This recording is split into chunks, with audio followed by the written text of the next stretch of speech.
What is going on, ladies and gentlemen? We are here for our final prospect interview of the draft season. It's been quite the process to get here. It is draft week, and I'm excited to talk to TJ Session, offensive lineman out of Cal, talk about the process, the journey.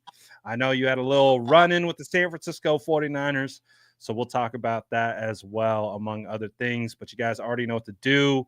Drop an SDS in the chat. Smash that like button. Let's get into it all right now.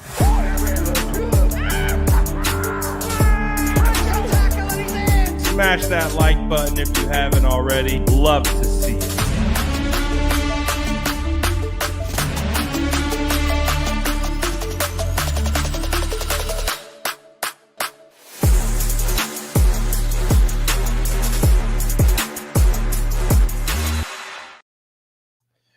We got TJ in the building, my guy. Thank you so much for making some time. How has this process been for you with draft week being here?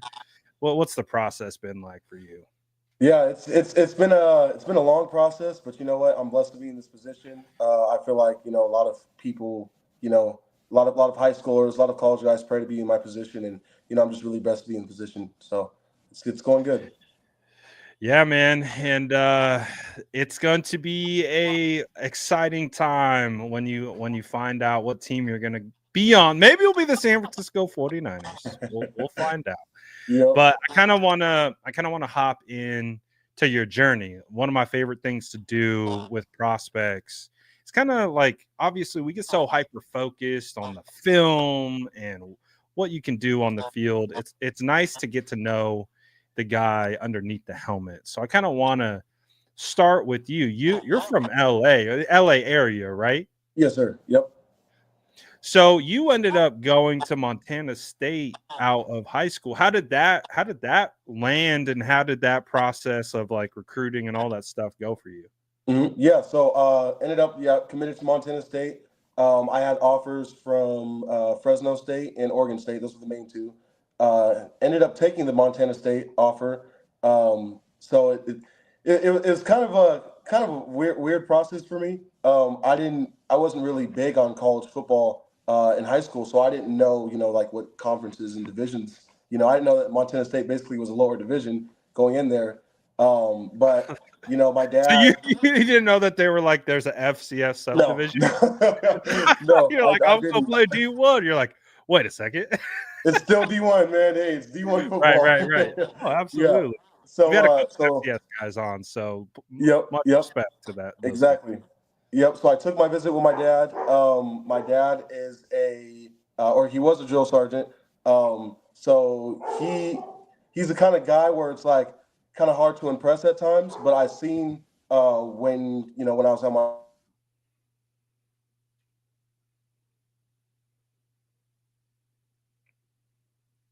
Oh, is he gonna come back? Oh, Am I here? that someone call you? Yep. Spam call. Spam call. Yeah. But yeah, like I was saying, so yeah, kind of hard guy to impress, and when I was on my visit, I kind of seen that he was comfortable there, and I look up to him a lot. So being there and seeing that he loved it, I fell in love with it, and just the coaching staff being there with Coach Chode and all the coaches there, and Montana's a very beautiful place. So aside from football and the football team, I just fell in love being there, and just seeing the team culture and just how the team was together. Everything was just amazing. Well, and you guys had a pretty solid squad. Obviously, I think you got there in 2019. Correct. And of course the COVID year where the whole FCS shut down that particular season. But you got some run in 2021, right? So you were able to start Yep. as a redshirt freshman. Exactly. What was that process like for you? Because from what I've learned about you is you got a handful of starts under your belt, dealt with a little bit of injury, but then boom, you're right back starting in the national championship game against South Dakota, where it looks like you guys put it on them. Yeah. So what was that first year like of playing D1 football? So going back to 2019, it was new. It was definitely different in my opinion from high school football. I think at my high school, they just said, "Hey, go block left and we'll score a touchdown." Versus going actual college football, it's hey, you got to learn the scheme, you got to know what the defense is doing, you got to know the defense moves on the triangle, and just all these little parts. You got to wake up at 5:30 in the morning and show up to film, and then after you watch film, you're going to practice. After practice, you're watching film on that practice, and you're coming back doing a walkthrough, and it's a lot more than just regular high school football. So I thought that it was a big difference for me, but just be able to adapt to it quick and um, kind of just thriving off of that. So yeah, back to what I was saying, in 2019, ended up going to Montana State and was almost going to be named a starter. Ended up getting injured. I tore my meniscus a week before the first game, before we played Texas Tech, Dang. and yeah, I set out for that season. And then 2020 came around. That was COVID, so our team opted out. We didn't play. 2021 came around. Obviously, all healed up and everything was good. So ended up starting that season. Um, Quarterback got sacked, landed on the back of my leg, so Oh, hurt my ankle. Line the man. story of a lineman. Yeah, right. Landed on my Rolled up ankle, and on. then landed on my ankle, and then sat out for a few games and came back for the national championship. Didn't win, but great experience. Oh, I thought you guys won. Am I tripping? No, no, no. Well, no, we lost. We actually, you had said, you said we, Man, yeah, no, we got whooped. I thought it said you guys had won 31-17. No, we was on the Ah, 17 part. Our oh, starting man. quarterback got injured in the first drive, and we game planned everything off of him, and yeah, it was kind of downhill from them. But great experience, great experience. Well, that's crazy because obviously it sounds like the beginning of your career has kind of been defined by a little bit of adversity. So, like, how was it for you going through that early on in your career? Do you feel like that made you mentally tougher as it got you prepared for like your next journey? 100,000%. I think that because I have a few injuries under my belt, but I don't honestly. I think that from those injuries, I've learned so much. I've learned patience. I learned to go through adversity. I've learned that that sometimes football is more than just football, playing football, if you can get what I mean, you know? Yeah, yeah, yeah. So No, I think that, getting injured definitely taught me that I can control what I can control and anything else I can't, So just learn to control the controllables. absolutely. So you start at Montana State and you have that experience. What led you to Cal? Like, how did that transition happen? Yeah, so went to the national championship, and after the national championship was over, all the old guys were gone.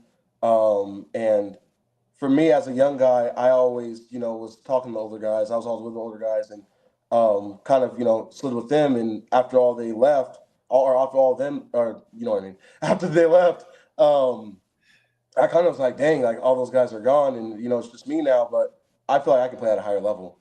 Especially going from the national championship and starting at a young age. Uh, I was like, yeah, I think I can play at a higher level. And living in Montana and like I said, it's a beautiful place, but you don't see the sun. You do not see the Oh, sun. really? So no, no, yeah, it's probably snowing 9 out of the 12 months, and it gets cloudy. It gets real cloudy. So it's especially playing football, having the early mornings, late nights, waking up all the time. It really weighs on you. So I main reason was I thought I could play at a higher level, but just also just help my mental state. From maybe get some sun. Especially being from like that LA kind of southern region of California, like you're probably like, dude, this weather is not what I'm used to at Oh yeah, all. yeah. So I could totally imagine. So when you made that decision of like, all right, I think I'm ready to make that jump to D1, was it Cal all the way, or were there other teams you were considering? What attracted you to Cal? So right when I entered the portal, my phone blew up, and it was crazy because I wasn't expecting it to blow up. Because, yeah, I mean, like I said, I thought I could play at a higher level, but I didn't Mhm. expect all the attention that I had got. The first person to hit me up was Florida. First team to hit me, yeah. So Florida hit me up. Main teams that were interested was Michigan State, ASU, Oregon State, Cal, Oregon State obviously. was back. They're like, you should have signed with us, Yeah, man. yeah, yeah. Cal, few more other, not actually a lot more other teams, but this is the ones I can think of off the top of my head. But yeah, it was a lot of teams that hit me up. So that's crazy. So I could imagine it sounds like you were lightly recruited, but recruited Yeah. Hmm. out of high school. Hmm. And then boom, you hit the portal and all these teams. I mean, it sounds like pretty much every Power Five conference reached out. Hmm. So what was it about Cal where you're like, I want to go play in the Bay in Hmm. Berkeley? Well, I wanted to weigh out all my options, and I think that Cal's, I mean, it's the number one public university of America.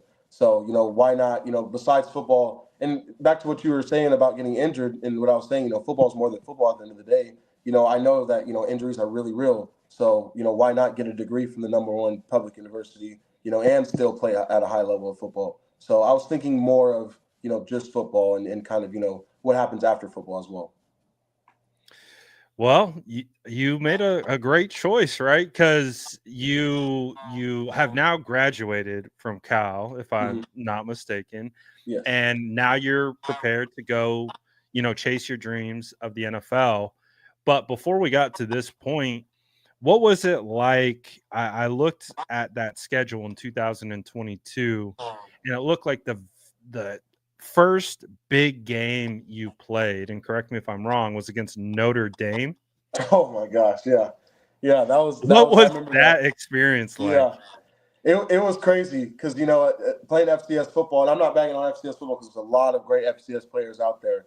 But going from playing Weber State, Idaho, UC Davis, and to Notre Dame, it's a Yeah, we big know what you're difference.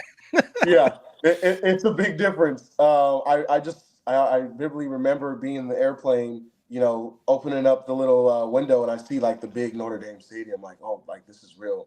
And we were driving in the bus, and we were passing by all the tailgates and all the people, and I'm like, wow, like this is real football, and it was definitely crazy. Well, hopefully ESPN didn't steer me wrong on this one. You guys lost that game Yes. 24-17. But I mean, at that time, 2022, Cal was kind of in a little bit of I would maybe like a lull period. Hmm. And to be able to go into Notre Dame and I mean have it end in a one score game. I know there's not a ton of moral victories in football, but like was that like I think we could really build something here with the guys that we have. 100%. Yes, 100%. I just think that, after seeing that game, it's like, okay, we are a real football team. And like you said, Cal at that time wasn't really, known, at all really to just be, probably like a 6-4-7 team, 6-6 kind of team. But I think that going out there, like knowing that we left stuff out on the table, and knowing that we could beat them, kind of, let us all know in our heads that, like we can be a very good team. So, I mean, you look at your career, man, 30 starts later. What are some of the biggest takeaways Over of 40 starts. 40 starts? Man, Yes, I got to get yes. my math right. A little over 40 starts. 40 starts is even crazier. So, like, what is that progression like for you? Just being able to look back and recognize that you have played a lot of football. And how do you think that benefits you moving to the next level?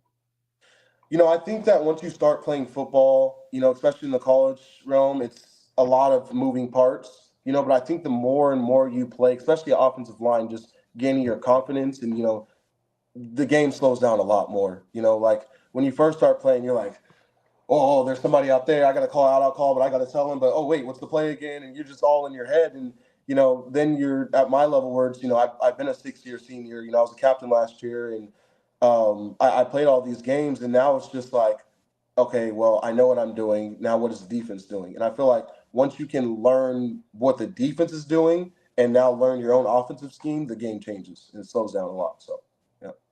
Absolutely. And I know you played a lot of right tackle as well, Correct. right? But in the NFL, versatility is a huge element in regards to being able to make a roster.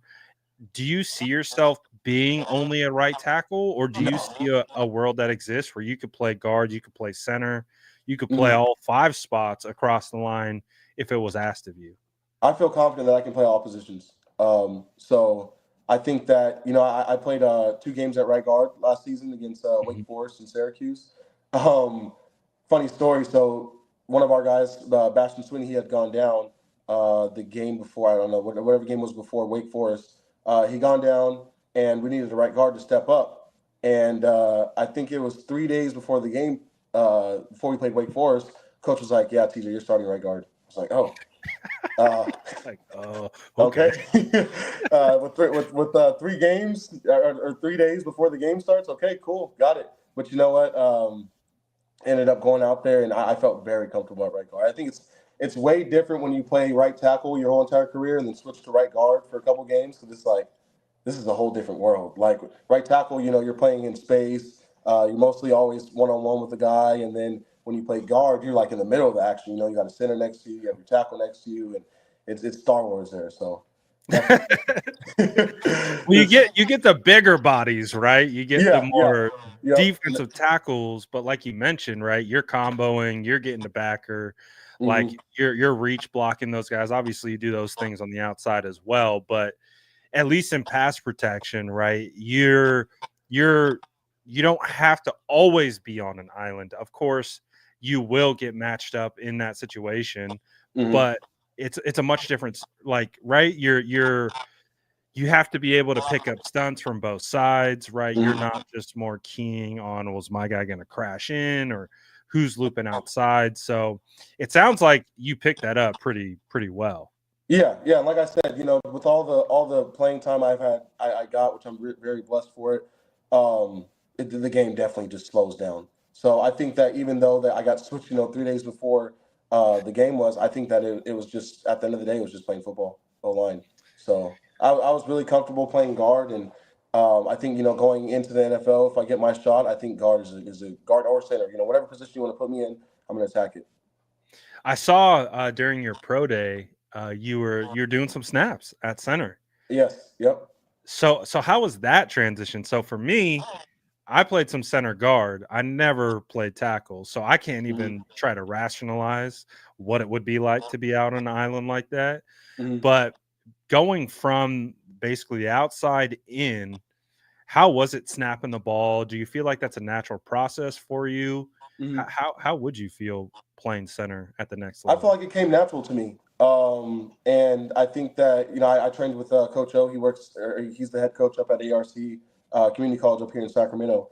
Mhm. And he did a great job, training. But I think that, working with him for a few weeks at center, I think it comes natural. So I'm very confident on my ability to play center. Hey man, if you can play all 5 spots, that's a huge thing. Yeah. Because I mean, I think back to last year for the San Francisco 49ers. They were having to sign guys because we hit an injury spell. Hmm. So they had to sign guys, pull guys off the practice squad that instantly into the starting lineup. So it's like you never know when the opportunity is going to come. Hmm. And just having the ability, right, to be able to play, I can play left, I can play right, it doesn't matter. And you can just plug and play. And that's a huge benefit to have for teams. So I'm excited about that. I kind of want to jump back into this last season.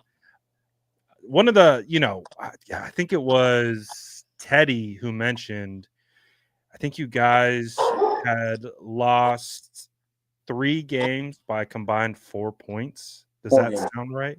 4 Yeah, games by 4 3 games. points? Yep. I think Coach Um, Wilcox had put up uh, um, a little a thing on the board, and it said I think we were 21 points away from being undefeated last season, besides one game. right. Yeah.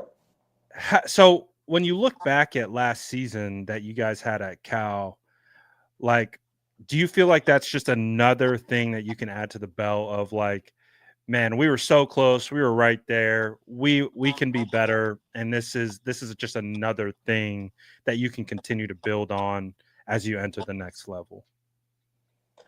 Yeah, yeah. I think that last season it kind of felt like a fever dream. Like we were so close. The Miami game, for example, everybody knows about that game. Yeah, Um, I was we there. were so close to being a great team, which we were. We were a great team, but statistically, we lost those one point games, and I just think that, like I said in the beginning, at the end of the day, you can control what you can control, but, you can't dwell on the past. You just got to keep moving forward. So I think that mindset really helps me going into the NFL that, whatever happens, you just got to keep grinding at the end of the day. And with that season and how it played out, obviously you guys had a ton of talent on that roster, Yes. yourself included. How did that Stanford win feel? Kind of like I kind of want you to take me into that last drive where you guys had that game-winning touchdown. Nando had the phenomenal quote, Yeah. after the game. 98 yards with my boys. Yeah, dude, it was so good, so good. What was that like? Maybe for someone who has never played football before, like Hmm. that back against the wall. Hmm. Huge rival Stanford, Hmm. um, and you got to go down and score. There's no negotiation, no negotiating. You got to score Yeah. to win that game. What Hmm. what was that? You're walking off the field into the huddle, and what was that process from that point out? Well, to take it back just a little bit before the game started, Aaron Rodgers had came in the team meeting room, Right. and he had talked to us about like, you'll never forget this game. And at first, I'm sitting in the front, I'm like, this is Stanford. It's going to be a good game. We're rivals, but I didn't really feel what he meant until that last drive. Like he was standing there and he was like, I'm coming back here, to hang out with my boys that I played with, when he played at Cal, and he was just explaining to us like, you'll never get this feeling again. And to this day, I still think about that game. So going back to that last drive, we were down and sold out stadium because Cal's never always sold out. So Right. you can feel it. It's sold out stadium, and you're walking onto the field, and you're like, okay, this is going to be our last drive, and if we don't score, it's not going to be pretty. It's not going to be good. Right. And yeah, and I just remember being on the field and just looking around and like seeing all the fans and everybody yell, and just being there in the moment, and going back to the injury part, like you never know when your last injury or your last play will be. So take it all out on the field, and give it your best shot, and so I think that going on that last drive, I think it was like a 14 play drive. It's Um, crazy. and being an O lineman playing a 14 play drive Yeah, is it gets a little tiring. I It bet. gets tiring. I remember we were on like the I think play 8, and I'm looking up like, You're like, you're like, oh, dang. that's when the belly We need starts a kicking timeout or out, something. and can't stuck your belly in it anymore, and it's getting tiring. And I remember the last play where Fernando threw the touchdown pass, and it was amazing. It was amazing. I'll never get that feeling again. Man, it was wild because I happened to be on the sideline. I was shooting that game. And I just remember again, almost like the same thing like you had mentioned. Before that drive started, it was the same thing. Everyone knew you Hmm. had to score on this drive, and so many Cal fans in that stadium, jam packed, and you could kind of feel that tension, the pressure, right? And it's like I remember looking back on it, obviously being an outside observer, and just being like, this is what football is like right Hmm. here. Like, might not have been a perfect game, might not have been a perfect season, but these are the moments, right, that you play for, that you live for, the opportunity to get one more crack at it and to be able to go drive down and get that. So when you guys score, it happens, you win the game. Ex- e- Explain the crowd rushing the field and what that situation was like. Man, it was. I'm starting to feel the feelings again because I just Yeah, remember that was our last. Was that our last home game? Um, we I played think it might Stanford, have and been. I believe that was our last home game. Yeah, because you played was it Syracuse a week before? Oh no, no, yeah. We played Syracuse the week before. I believe that was our last game. I think it was. But I think yeah, it I was. just remember standing on the field.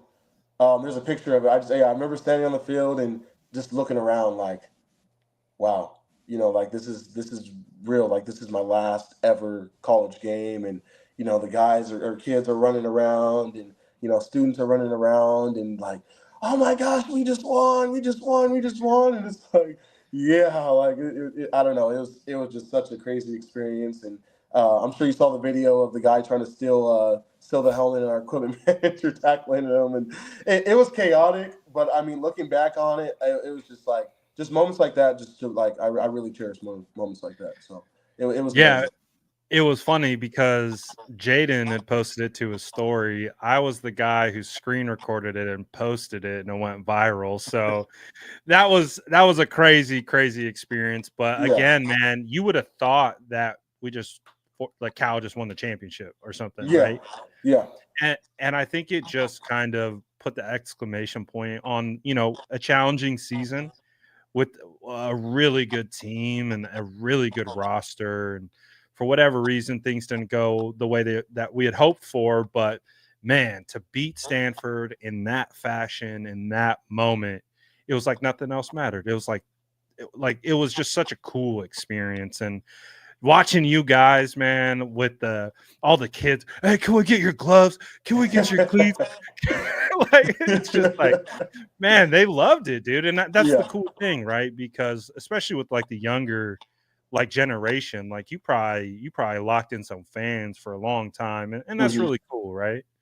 Yeah, yeah, most definitely. I think that's the funniest thing. Whenever kids come up and they're like, "Oh, can I get your gloves? Can I get your?" I'm like, they stink, but I mean, if you want. And then Tim, our equipment manager, is like, whenever the next game comes around, "Where's your gloves?" I was like, "I gave them to kid." He's like, "What? You gave the gloves? Blah, blah, blah. This is your sixth time you gave your gloves to a kid." And We don't have unlimited gloves. yeah, exactly. But I mean, it's just seeing the kids, look up to you, and for me, in this process, being going for the NFL and just being in the draft process, I've been making content, and there's so many kids who reached out to me who are like, I really look up to you, and Oh, that's asking me awesome. questions about stuff. To me, it's awesome because it's like I was that kid before, and now I'm that guy who's getting that kind of feedback. So I love it. Dude, that's amazing. And speaking about playing at the next level, it's pretty cool because you've actually kind of had a taste, right? You had a local pro day with the 49ers, and when you show up, they got a jersey for you. Like I think it's in the away locker, but still, you pull up to the facility, the stadium is in the background. What was that experience like for you going to the 49ers local pro day?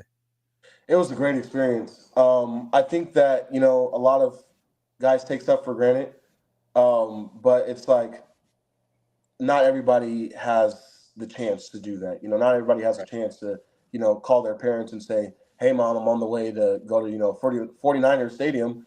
I'm Yeah. about to go practice in front of the coaches." So I thought that was it was a crazy experience. Just being there, going into the locker room, seeing session with my little a jersey hanging up there, and being a part of the coaching staff, and just being next to them, and getting feedback from the coaches, and just being there. So it was all a blessing for me. Well, it was cool too because you had some teammates with you, right? I Yep. think there was a couple other offensive linemen with you. You Hmm. had Teddy chilling. So what was it like to be able to like experience that with some of your guys? It was cool seeing them again. Teddy, Ricky, Noel Williams, Craig Woodson, Marcus Harris, Rush Reimer. Am I missing anybody?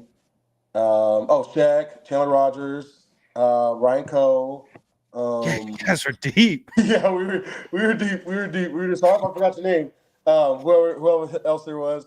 But there was a lot of guys. We had a lot of guys come. I think everybody balled out and did what they did. So yeah, it was great. Well, and you also had the opportunity to go to the Chargers local pro day, Yes. which is cool because that's obviously from the area where you grew up. Mm-hmm. And there's obviously a little 49ers tie in there because you got Harbaugh down there. Yeah. And, Yeah. he was a great coach for us. So did you get to meet Harbaugh? Like, did you get Oh yeah. to Yeah. chop it up with him? What So was it that was like? I would say that process was different. That local day was different from the 49ers local day. And so I'll just walk you through what happened. So we got there, and Coach Harbaugh was in the team room. We all sat down, and Harbaugh looked up to the coaches in the back. So all the players were in the front, and then all the coaches and scouts were in the back of the team room. And Harbaugh was like, I'm really disappointed in you coaches right now. And he's like, and the way he said it. So when Harbaugh talks, it's for me, it's motivating, but I don't know when he's being serious and when he's Yeah. not. So he starts talking to me. He's like, I'm really disappointed in you coaches. And I was like, huh? He's like, um, we had the local pro day last year, and there's like 10 or 12 people that went to our local pro day that got signed in other teams. And all these 10 or 12 people, he started naming them all out. He's like, all these people, they played real NFL games and snaps. And he was telling us, like, this guy played, 50 snaps and whatnot. So he was saying, I want all you guys to, evaluate. I want you guys to pick your best guy at the end. And I want you guys to tell as we take a knee, I want you guys to evaluate and say who's your best guy down to your worst. So I'm sitting in the chair like, dang, He said, bro. name your worst, not just the best. Yeah, He said, yeah, yeah, yeah, yeah. I'm like, ooh. Yeah. So this is real. This is real. go. So Yeah, you're like, oh, I'm about to get called out if I don't yeah, ball out. yeah, exactly. So then we go to the locker room, and it was kind of a little bit away. It was like 20 minutes. They were like, get dressed, and we just sat there for like 20 minutes. And then after that 20 minutes went by, we went on the field. O-line, they had us do like a squat. They were testing our mobility. They're like, if you want to get some snaps in, if you're a center, get some snaps in.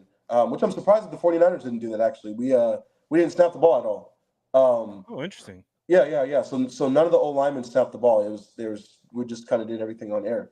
But yeah, back to the Chargers. Yeah, so we snapped the ball and we did our little warm up, and then did our position drills, and then after that we got into the huddle, and Harbaugh's talking. And he's like, "Okay, so coaches, let's go through your guys and let's see, who your best to worst was." You're And like, it tell started me off the with the wide truth. receiver coach, and so wide receiver coach and the quarterbacks coach and the O line coach. First name he said was TJ Session. I was like, "Whoo!" So he's like, TJ Session was, there's no doubt that he was the best guy out there. He really asserted his leadership. I loved his feet and his power. The only thing is to work on your snaps. I don't think my snaps were terrible. I just think that they weren't like on point. But yeah, definitely was cool to hear my name called, and just the feedback that they gave me personally. I think it's really motivating for me that like, okay, I just went to a Chargers local day and they told me that I was the best guy of all those guys who were there. So really blessed to be that guy. But it was definitely mind opening for me because it's like I belong here, and Right. even if I'm not first round, whatever pick it is, first round, late round pick, whatever it is, I know that I belong there. So it was Dude, amazing. that's so cool, right? Because you put so much time, so much effort. The grind of football is crazy, especially for like a guy like offensive lineman. You mentioned some of the injuries you've had to overcome. You've mentioned going through a COVID year, like all this crazy, crazy journey. And then to end up where you're on the pretty much the biggest, job interview of your life. And like you said, man, that could be pressure packed of like, if I don't perform, I'm not going to be able to, do what I want to do for a living and all that stuff. And to be able to, especially have Harbaugh in the middle of it, Yeah, because yeah. Harbaugh's on those coaches too. He's like, Hmm. you better not point out to me just some random guy. Like, I want you to evaluate and I want you to tell me why this guy's the best. And Hmm. so I can only imagine that feeling to be picked as the guy where he's like, TJ was the best guy out here today for Yeah. the line. And it's all D1 guys. It's all guys Hmm. from across the league. Yes, it doesn't matter. But I mean, man, what a rewarding feeling Yeah. to And so like now that you went through that and you experienced that, regardless of what happens on draft night, is there like an internal confidence that you just know all you need is that op.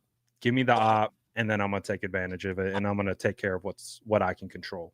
Yep. And I that's so my trainers at G6 Performance up here in Sacramento, my parents, my physical therapist Joe, that's all they say to me is it's like, all you need is the opportunity. And then Right.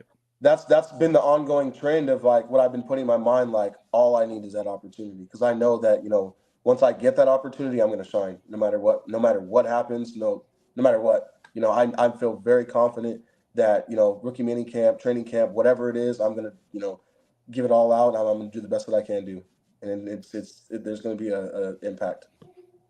Dude, I love to hear it. Do you have any plans for draft night? Spend it with the family, or what do you got? With No, I don't have any plans. It's funny that you asked. My parents had asked, could they fly up and come, see me get the call or whatever, and I was like, no. I said no, just because I don't know. I'm pretty confident that I'm going to get signed somewhere, but then again, it's like you don't know that, and I don't of want to, course. not get that call, and then they're like, "Oh, well, son, you tried your best. Here's the pat on the back." Like I don't want any pity. I just, I'm pretty confident that I'm going to get a call, but yeah. Yeah, no, I can only imagine the pressure of just like who's gonna call me, where Hmm. am I gonna land, and you're going through so many of those different emotions. So, hey, I feel it. Hmm. But it sounds like your journey has been one where you can pull a lot of things from, and it Hmm. really does sound like that you do have an opportunity at the next level. And again, just like we just talked about, it doesn't matter how it comes about. I think of the San Francisco 49ers, right? Our quarterback was Mr. Irrelevant. He was the last pick in the NFL draft. Hmm. Right now, he's in the middle of we're arguing about should he get 50 million a year or 55 million a year, right? So it's like, and we're like, oh, we're hemming and hawing about that. And it's like, no one saw that coming. No Hmm. one expected Brock to be what Brock is right now. All Hmm. he needed was an opportunity, and everyone's past different, right? Hmm. And in seeing your technique, your footwork, I think one of the things that really stands out to me is like the way you can switch from your feet and going side to side. Like I really do see how you could have a future at the NFL level, especially playing on the interior, whether it's guard or center. And again, if you can play that center position right, that means that's just another tool in your tool belt of being like, this is why I should be on your team. And that's all you need, right? Just the op, Exactly. foot in the door. Get me to rookie mini camp, give me to OTAs, and then let's get to training camp and get to work. And Exactly. and that's all you need to do, because then you're on the same playing field as everyone else. And Hmm. then all you got to do is control what you can control, right? Yes, sir. Man, love it, dude. TJ, thank you so much for joining, man. Super excited to see where you land up. Hey, hopefully the 49ers paying attention. We'll see. But wherever you land, man, going to be rooting for you, going to be watching. And thank you so much for your time and joining us today. I really appreciate it. Sounds good. Thank you. I appreciate it. Thanks, man. Feel free to drop out, talk with the folks for a little bit. But thanks again for hopping on, man. Yep. Thank you. All right. Peace. Yes, sir. TJ Session joining us today. You love to see it. I'm really excited about what he could be. I think that, like we talked about, man, just needs an opportunity. Get that guy into a building, get him into an environment to compete. And I really do think that the sky's the limit for that guy. I think what I really like, he sounds very smart, very put together, great head on his shoulders, and that's half the battle for some of these guys.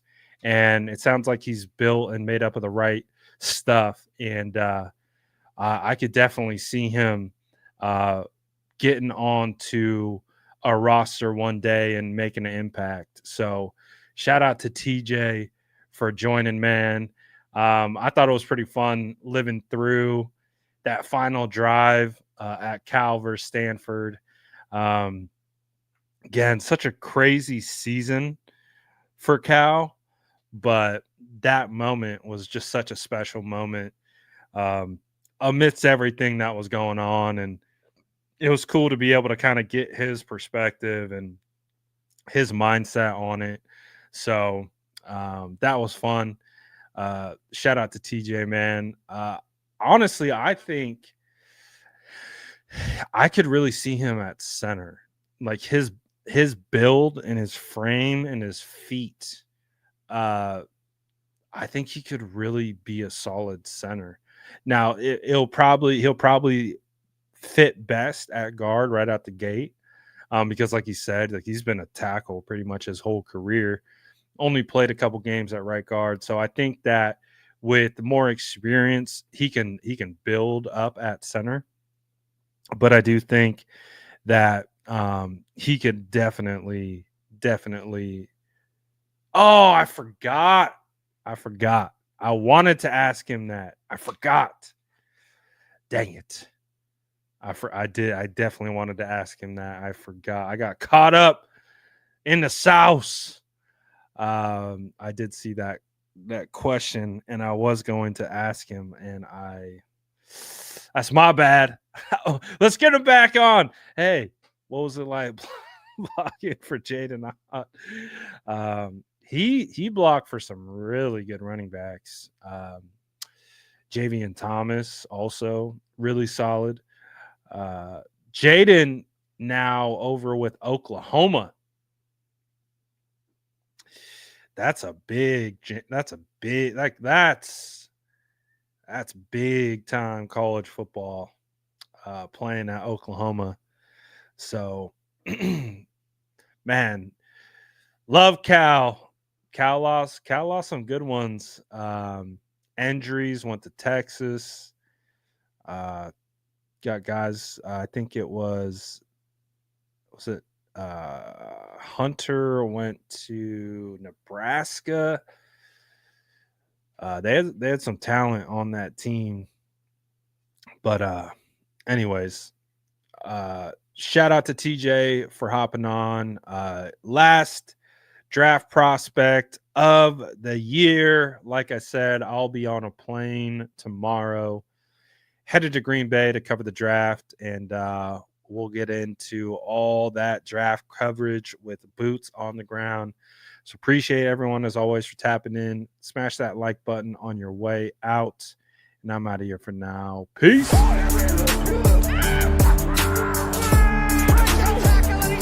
Smash that like button if you haven't already. Love to see it.